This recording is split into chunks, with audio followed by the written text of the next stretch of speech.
عظمها ايه؟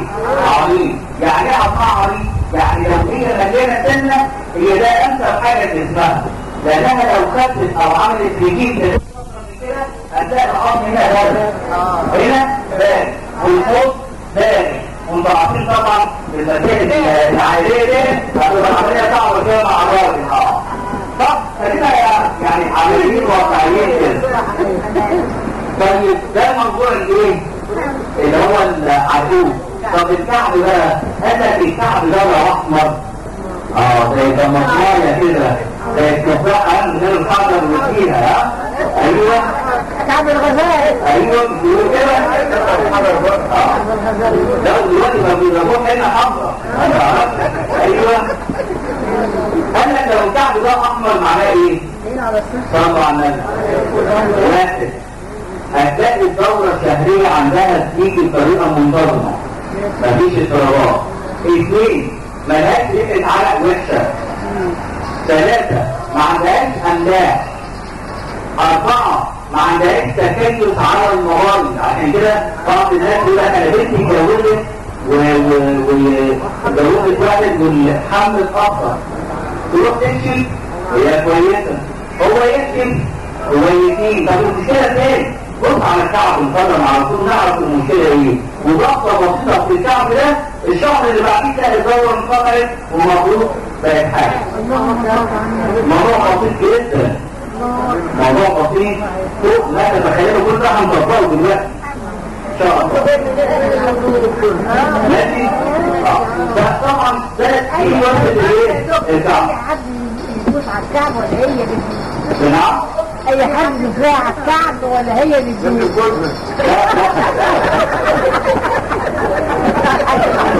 هقول دلوقتي ازاي؟ المهم هنشرحها ازاي جدا. حاجة موضوع ولا لا؟ لسه؟ موجودين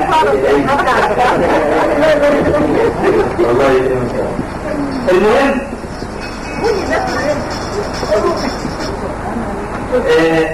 ده كعب القدم. هتلاقي بقى ان في مثلا تكيف على الموارد في كذا في كذا في كذا. كل الحاجات دي طبعا بنبدا ان احنا نتعامل معاها بشكل علمي ونقدر نفسر كل الحاجات دي. طيب ايه الموضوع بقى الصباع الابهام دوت؟ في قصه كده جميله سمعتها في خطبه الجمعه، كان لسه نص شعبان الشهر اللي احنا فيه ده. فكان سيدنا النبي صلى الله عليه وسلم في ليله النصف من شعبان بتفاصيلها الجميله جدا جدا كان الليله دي ليله ستنا عائشه. فراح قال لها يا عائشه هل تسمحي لي هذه الليله ان اتعبد لله؟